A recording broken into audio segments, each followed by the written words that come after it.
Well, hi, everybody. This is Glenn the Geek, founder of the Horse Radio Network and host of Horses in the Morning, the daily podcast. It's one of the longest running ones in the world. We've been doing it for 14 years. Welcome to the WESA Retail Roundup, or WESA, depending how you want to say it. I say it both ways.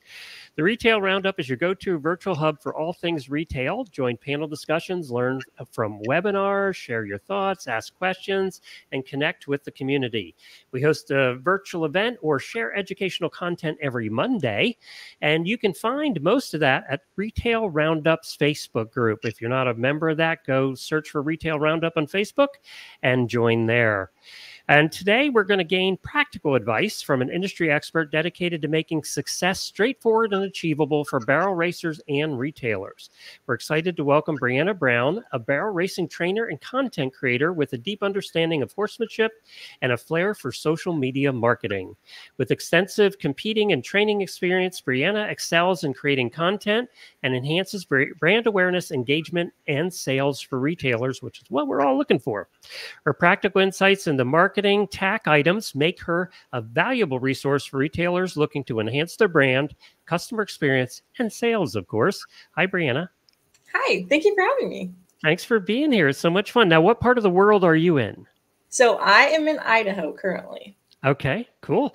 So you're going to chat with us today, and you have a presentation that we're going to be able to share with everybody. I did want to mention that you're going to be having slides. So if you're listening to this on the podcast and want to catch it on the video form, then just head over to the Retail Roundtable Facebook group and you'll find it there. So that'd be probably your best bet for finding the video version. Are you ready to start? I'm ready to roll. All right. Okay, well, super excited to be on here. I've been nerding out about this for the last few weeks or so. So I just want to get on super quick and kind of share with you guys a little bit of my knowledge and things that I've kind of noticed in the tack industry with, trends, in-store selling on a website. I mean, so many different things I just kind of wanted to hit on. If you ask my husband, I walk through the tack store all the time with him and I'm like, they should do that different and they should do that. I can't shut my marketing brain off. It's not going to work. So let me quickly introduce myself though. My name is Breanna Brown, like you mentioned. I'm from Idaho. I'm a barrel racer and most people know me off of social media. So if you have seen me on Instagram or TikTok, I'm also on Facebook or Pinterest. It's all under Barrel Racing Training Help. So I am really focused on bringing horsemanship back into barrel racing. So I do a lot online with social media and creating content for companies. And then for myself, really just to teach people how to train horses, how to care for them, how to feed them correctly, and all of that, everything in between. So I do a lot of clinics across the US and I do in-person lessons. I do coaching calls, like anything you can think of horses, I do it. So I've kind of fallen in love with just teaching people ultimately, whether it's in person or in social media, really just how to, again, train and care for your horses. So like super fast background, like when I started, I had no coach, no trainer. I literally just learned off of like YouTube University. And there was like not a whole lot out there to really teach me like what to do and how to, train a horse, how to care for him. And so when I got going down the road and kind of got it more figured out, I was like, man, I should be teaching people this because I have so much experience and I've, done a lot of research. I've, obviously since now really just teamed up with a lot of different trainers to really learn the best ways to have that horsemanship, but still barrel race. And then also how to really just take care of those horses at the highest level. Because if any of you guys are kind of, in the barrel racing or the horse world or competition, like you really have to be top of your game and you got to be able to actually care for your horse as well. So that is kind of my focus. And that's kind of where I'm at, a little bit about me. But let's kind of get into this a little bit and I can kind of walk you through some highlights and some things that I see in the tack industry. So a couple of my favorites, if you guys are on the podcast, maybe I'll not be able to see this, but there is so many awesome things going on in the tack world right now. And I want to say my favorites are going to be like the custom stuff. So the custom stuff has been around for quite a while, but I feel like a lot of these tack industries are really like branching out to create some really, really awesome stuff. So I'm really liking the fact that like you can come in and you can design a bit that's specific for your horse and specific for what you need, or you can design a saddle pad like I have shown in these pictures, really just to make sure you're getting the right thickness, the right length, and then also making sure that it's just gorgeous and how you like it. So those are a couple of my favorites that I've absolutely loved. And for all of you guys that are buying tack and getting ready to resell them, or maybe you're creating the tack, I think the custom space is such a cool one to be a part of. Really, because not that many people are doing it. So I feel like it's such a good one to kind of get in on. I feel like with the horse world, if you can get in on a trend really quickly, it's the best thing to do. So those are some of my, I guess, favorites, cool stuff that I really, really love. So kind of to go over like tack resale, you know, this may fit some of you, this may not fit some of you, but some of the coolest things I think that are missed when reselling tack is really just having like a huge selection of sizes, colors, brands. You know, a lot of times I go to a tack store and I see like one brand and not very many sizes, not very many colors. For instance, like over 16 hands, there is not a lot of tack out there. They're at least in stores to fit these horses. And so when you are looking for something to resell, I would dare say it's going to be your best bet to have something that's going to fit lots of different sizes of horses. So if you can fit something in the 14 hand range, and then obviously 15, and then even 16 and higher, you're going to end up, you know, reaching a bigger audience than just having the normal average sized horse, if that makes sense. So that's such a huge niche, again, that's kind of missed. And then also just making sure things are unique, but not too out there. So that's some of the biggest things I've realized when, you know, I go to a tack store and I'm looking at things and like seeing the marketing side that I know, and, you know, kind of back from the social media side that I've also seen, there's not necessarily a whole lot of like unique stuff out there. So I think if you can hit something that's really unique, really beautiful, but not too wild and out there, then that's going to be like such a sweet spot. Also having something that's functional. So I see a lot of tack pieces out there that is so hard to use. Like for instance, like you look at a headstall and you have to like sit there and weave everything like 5 different ways to even put a bit on there. It's frustrating. So if you can find, and I'll share in a couple of slides, but if you can find a way to have really functional tack, that's going to be the coolest, best way that you can, you know, kind of go about selling tack, and also just becoming somebody that everyone wants to buy from just because you have like the latest, the greatest type stuff. Some of the other stuff is obviously like the price ranges. I see a lot of like only in this price range. So I would try and branch out and still keep the high quality, but try and get like higher quality, but lower price tack, and then higher quality, higher price tack. That way you have more of like a range. And that way you're reaching more people. You know, you have a lot of beginners that they're starting out. They don't necessarily have the money or want to spend $1 million on tack. And so if you can kind of reach those people as well, that's also so good and important as well. So also carrying like trusted brands. So a lot of times when you have someone going into the store or someone going online to look at the tack selections you may have, a lot of times they're going to be looking at something that a trainer has recommended to them, or for nowadays, social media. Like social media is huge. So if they're on social media seeing somebody that has this XYZ tack brand, they're going to go in store on, you know, line and look for that tack brand. So if you can really carry those tack brands and, you know, have the name stuff, the stuff that's kind of trending, then ultimately you're going to create the sales and, you know, create that trust with the people coming in to buy. So kind of to talk about some more of like innovation stuff that I've seen in the tack world, which I think is so important. I mean, constantly every industry is evolving, and we have to also make sure we're evolving in the horse world as well. Sometimes I think people forget that that's really important still. So you can kind of see here on the screen, this top left-hand corner, hopefully that's not flipped, but top left-hand corner for mine is going to be a halter that Weaver actually just came out with. There may be some other brands that like do something similar to this, but this halter has been like the coolest innovation probably that I have seen by far. And so it's a rope halter, and then it's got more of a ring down under their chin. And so what that allows is, I really like it because it gets a lot more feel out of a horse. So if I'm sending a horse in the trailer, or I'm teaching them to tie, or I even get on bareback and I want to just ride around, I really love that when I go to draw on one side of the rope, I'm going to actually get almost like a feel like a bit, instead of having to like grab the whole halter and move it over. So I really think it's such a cool training tool that they've kind of, came up with that's so awesome. So that would be one that I would for sure recommend, like keeping in mind that could be a cool innovation product to kind of keep in your stores as well.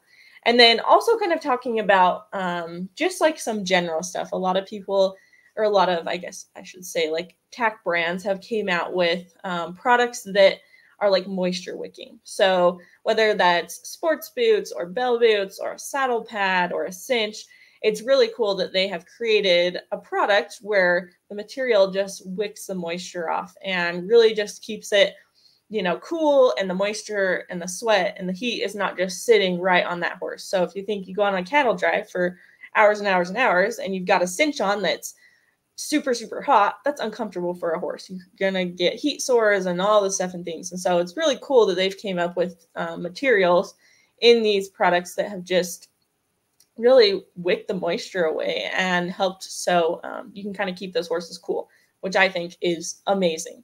So, and then another one that I've seen, and this has probably been around for quite a while, but I like that they've been adding more to this.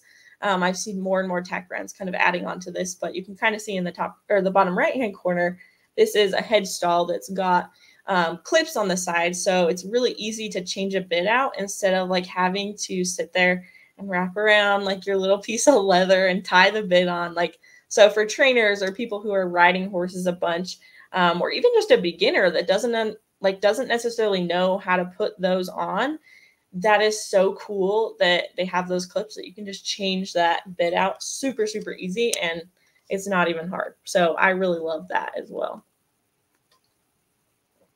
So a couple of like don't forgets that I guess I see quite a bit in Tack stores is people forgetting to have the rope halters. So I see a lot of like nylon halters, but you got to keep in mind, you're not only going to have people come into your store that love one certain thing. I really think it's important to have more of like a general selection. So the rope halters, having a saddle pad with wider widths. So keep in mind, people are breeding barrel horses and they're breeding quarter horses to be bigger and bigger and bigger. They look more and more like a tank.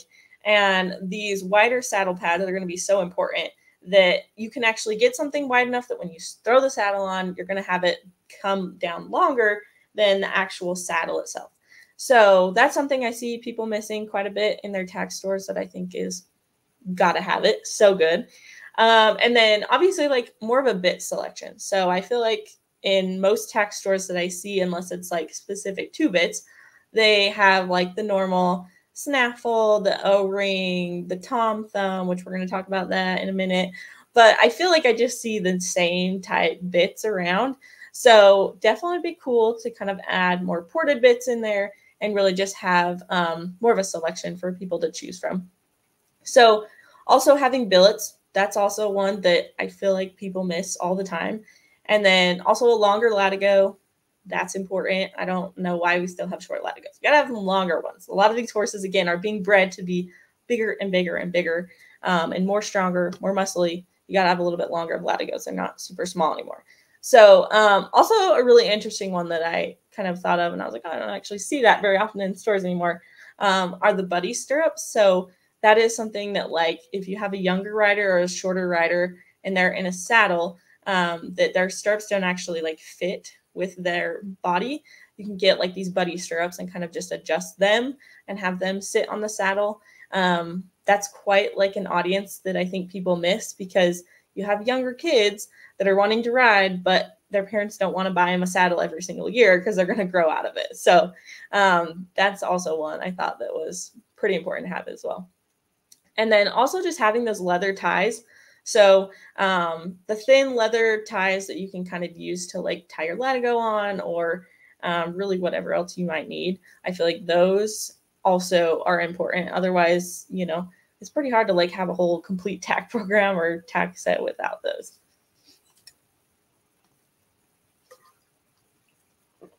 So kind of to go over some of the in-store tips that I have for your sales reps as they're going around the store or really wherever you might be selling. And they may seem a little basic, but trust me, I've gone to a lot of tack stores, and sometimes I like to have fun and I play dumb and I pretend like I know nothing, and I just like to have people tell me what they can tell me, and I just sit there like, oh, it's probably not the right answer. So really make sure that your sales reps know the products, how to size them, the benefits, and then really just any other general information that, you know, someone might be looking for as they come in. Again, seems basic, but I can tell you there's not a lot of people out there that actually like, you know how to do that. So also keep in mind, like your sales reps could be a beginner's first point of contact, right? So I feel like in the horse world, it's such a small community. I mean, you know, it's big, but small in the sense of like other niches, that it's really important to like try and help each other out where we can, especially the beginners, because they've got to be able to take care of their horse correctly and ride them correctly. And so if your sales reps can be that, you know, beginner's first point of contact, that they can kind of set them in the right direction, that's always so important. I think really, really, really so helpful, so beneficial. So also, you know, just any other ideas beyond just like an obvious answer. If someone comes in, they want to know something, you know, try and help your sales reps to have some other ideas of, you know, just beyond the obvious answer. Okay, so now this is probably like my favorite one to talk about. I completely forgot to mention in the very beginning, but I actually have my bachelor's degree in social media marketing. So like I said, I can't turn my marketing brain off. I nerd out about it all the time. So a couple of in-store tips, I guess, when you're selling tack. And I really love this. I had to take a picture of this. I think this was at Cow Ranch, but Stanley Forage has like, you can kind of see on the pictures. For those of you guys that are on the podcast, I'll do my best to explain. I might be not good at this, but basically what they do is they have like a huge booklet on the end of their shelf, and it opens up and it can turn a couple of pages, and it has a bunch of information in it. So specifically to like forage, they had, you know, what type of forage may your horse need, you know, how much should they get, all of that kind of stuff, and then more about their products. So when I saw this, I was like, oh my gosh, this would be so cool for tack brands to kind of introduce into their stores, is having these booklets and having things like, okay, here's what you need as a beginner. Here's all the tack you might need. A guide to sizing. I get asked that all the time. Like, how do I size XYZ piece of tack for my horse? And then also something that's cool that really not very many tack brands take advantage of is just explaining, here's this piece of tack, here's the situation it might be needed for. And then also, like, we'll talk about this in a second, but when you're marketing in store, really make sure that your like racks and your like displays are put together in a way that really just like entices people to want to buy. So again, like, don't let the organization and the aesthetics be an afterthought. Kind of like paint a picture, because I feel like in marketing, we have to be able to step into, you know, the buyer's shoes. And so stepping into the buyer's shoes, you know, when I go into a tack store and I'm looking around, and if I just like walk in and there's tack everywhere, it's a mess, nothing is organized, nothing looks that good, like 10 times out of 10, I'm not buying anything. Like, it's just too overwhelming. I don't know. I don't like it. So I don't usually buy from that kind of stuff. Now, if I go into a tack store, sometimes with the intent not to buy, we all know who that is. And I see something laid out just beautifully, like sections, it looks really nice. They have a bunch of different options, but it's still put together in a way that's easy to find, but looks really good. I'm usually going to come out with a piece of tack I didn't intend on going in there to buy. So keep that in mind. Like, sales is always the goal. We want to, you know, gain that trust and then create the sales. So this is one of the biggest ways I think people miss, is just really find a way to make it look aesthetically pleasing. That's such a big thing. Like if you go into like a Walmart or Costco or, whatever it might be, and they have some sort of display, it always looks really, really nice. And people spend a lot of marketing dollars just to make it look nice. And it really does pay off. So same thing for Tack. So now kind of talking a little bit online marketing Tack. I don't know how many people, maybe do this or whatnot, but I figured I'd just add it in there again. Can't turn the marketing brain off. It's just going. So kind of talking about online stuff now. I think the biggest thing that I see Tack brands kind of missing is really just when you list a Tack piece on your website, having more information. And I totally understand that maybe the information is not there. So, reach out to people like me or some trainer you trust that can really just help you and explain to your team, like, hey, this is what this is for. This is when it might be needing to be used, all of that kind of stuff. So if you can put a piece of Tack, for example, like a bit, you put a bit on your website, have nice pictures of it, put it on a horse. That's a big one. Put the Tack piece on a horse. So we don't just see a Tack piece on a white background. That's kind of boring. You gotta, put it on a horse, make it look beautiful. Again, these people are buying to put on their horse. So think about that. Put it on a horse, take a picture. But putting in the description, like, okay, this is what this product does. This is what it might be used for.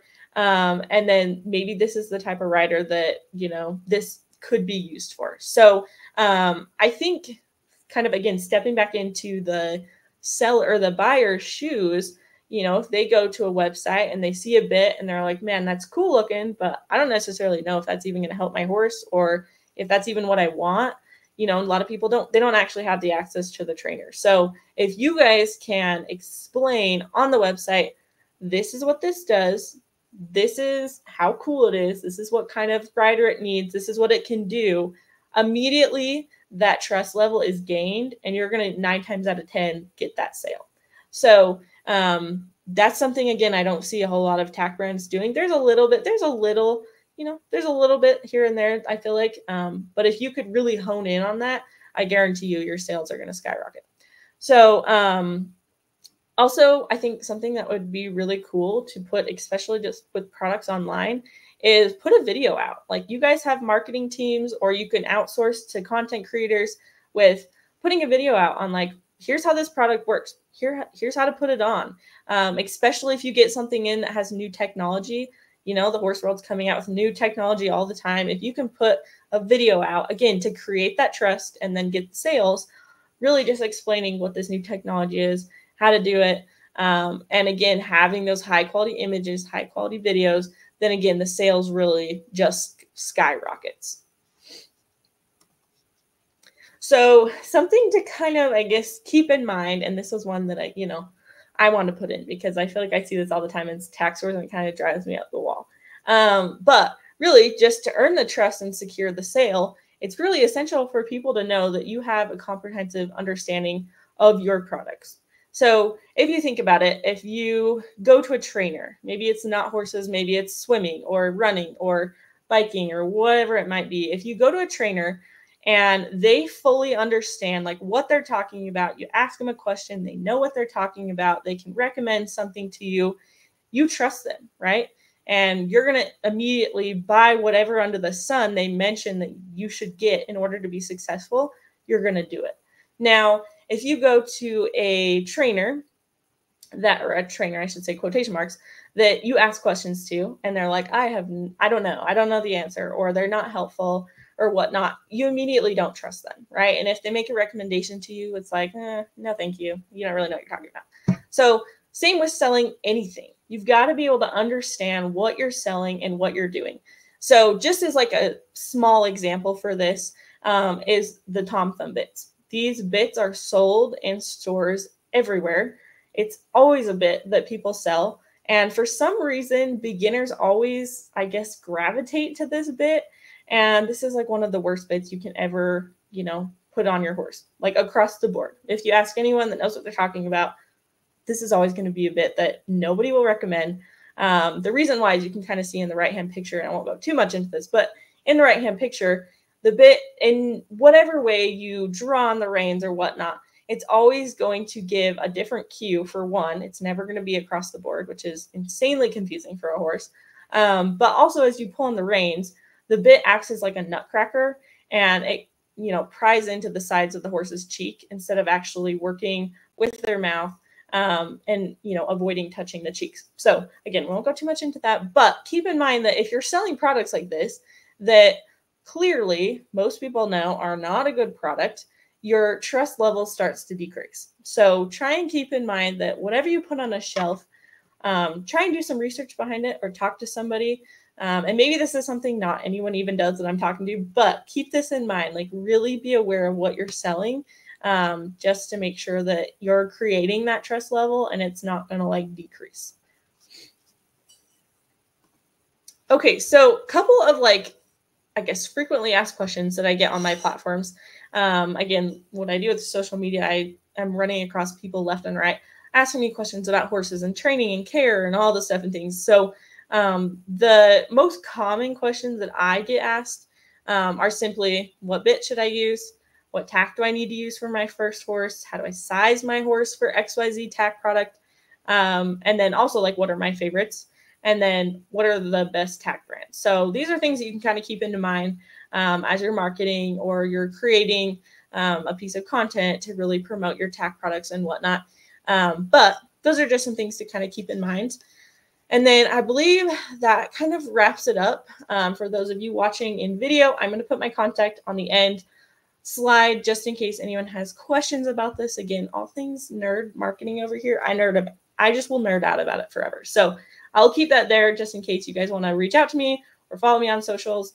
But that is all I have. And then if you guys have any questions, you can drop them below, or, we'll see what else came up. And I'm here to answer some questions in case we need time.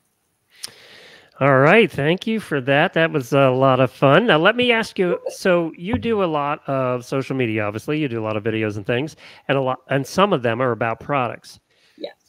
So what videos get you the most interaction? What kind of videos get you the most interaction?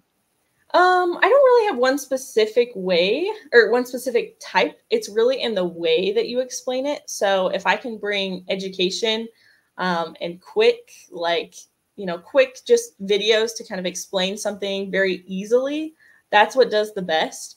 There's not necessarily like a type of video, just because people follow me for anywhere, again, from like training to care to feeding. So, it doesn't matter too much. They follow me for all of that. So I wouldn't necessarily say like there's one specific type that'll work. It's really in how you present the information. Like, I mean, people's, I guess their attention spans are so tiny nowadays that if you can just get information across really quickly and in an easy way, that really creates views and then trust and engagement and all the stuff and things that kind of goes down from there. Do you kind of have a magic number as far as length of videos are concerned? No, there's actually not a magic number. I get asked that quite frequently, but no, there's not a magic number, because I mean, you may have a video that you can keep people's attention for 3 minutes, but there may be something where you just can't keep their attention very long and you're going to get 7 seconds. So it really is just find a way to keep their attention. Like that's the biggest thing. Are there any of the product videos that went viral and kind of surprised you?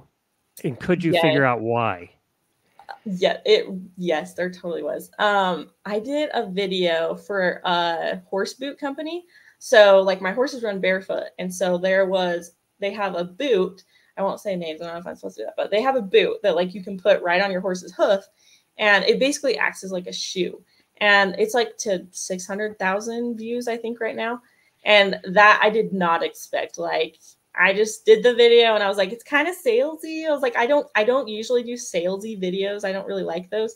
Maybe you should do it more. Yeah. And I was like, oh, it's kind of salesy, but like, I don't know. So I like to put it out and it blew up. So, I mean, it started conversations about, things that were kind of, I guess, controversial. Like people find out I run my horse barefoot and they're like, oh my gosh, that's crazy. So it started. Do you think that's why it blew up? I would think so.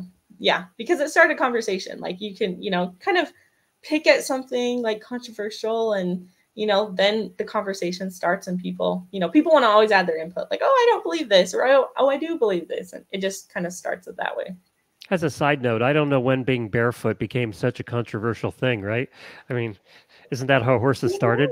Right. Exactly. Like that's what I tell people. And I'm like, guys, come on, common sense here. But you know what? Sometimes the horse world forgets about common sense. We all know that. But yeah, for sure.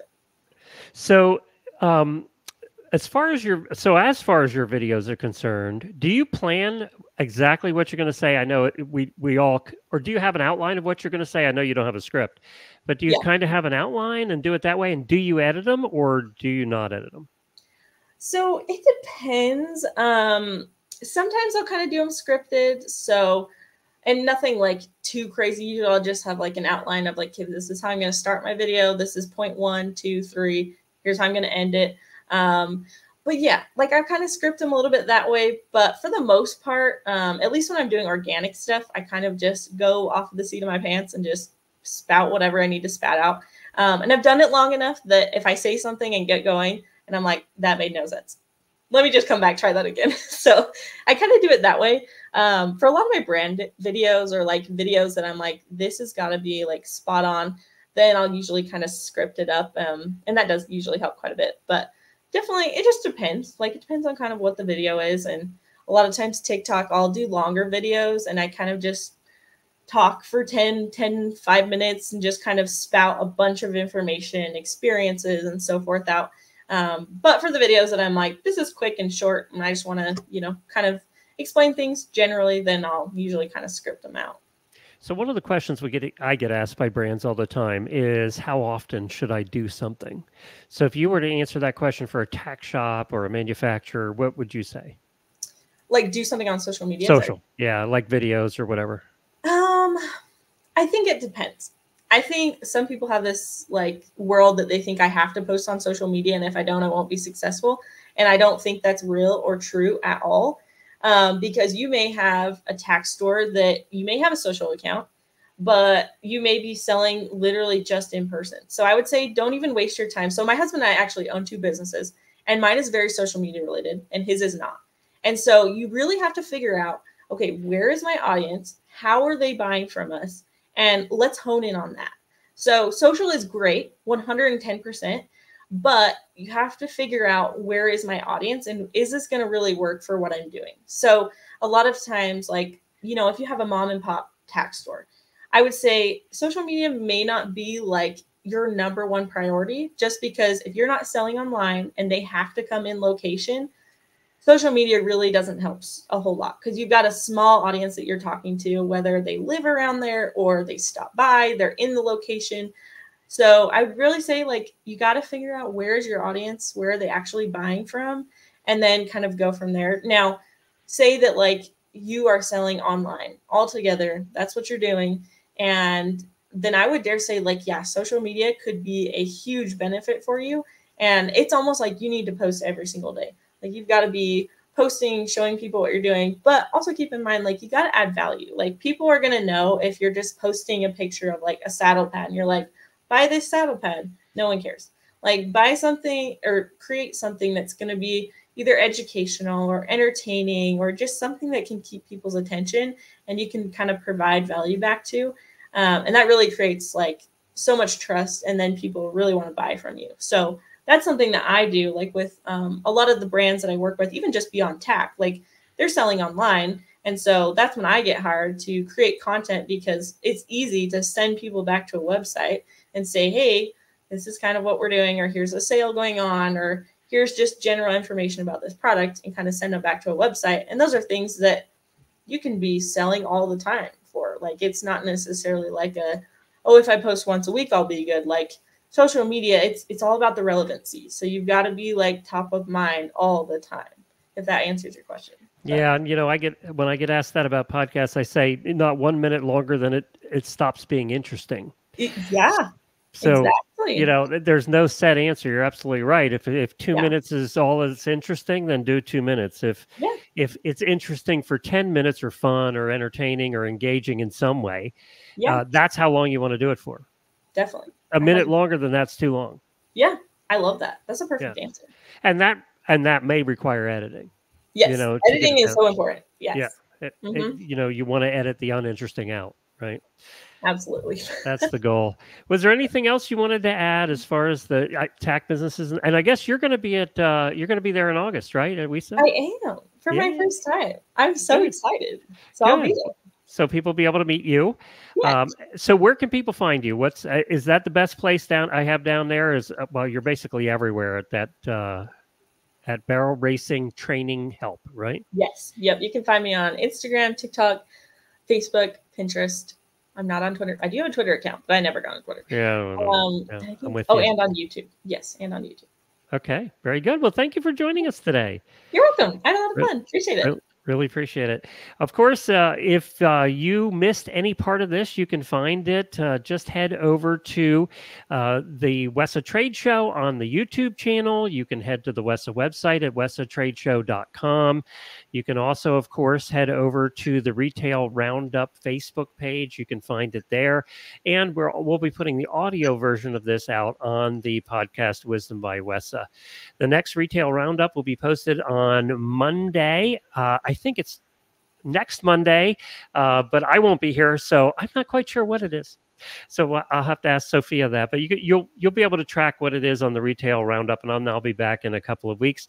If you want to find me, I can be found at Horses in the Morning on any podcast player. Where I think we did episode almost 3,500 today. So check it out. We have a lot of fun over there. It's a good time. It's morning drive radio for the horse world. Nothing too serious, but a lot of good fun. So check it out at Horses in the Morning. Thank you for joining us today, and we'll catch you on the next one.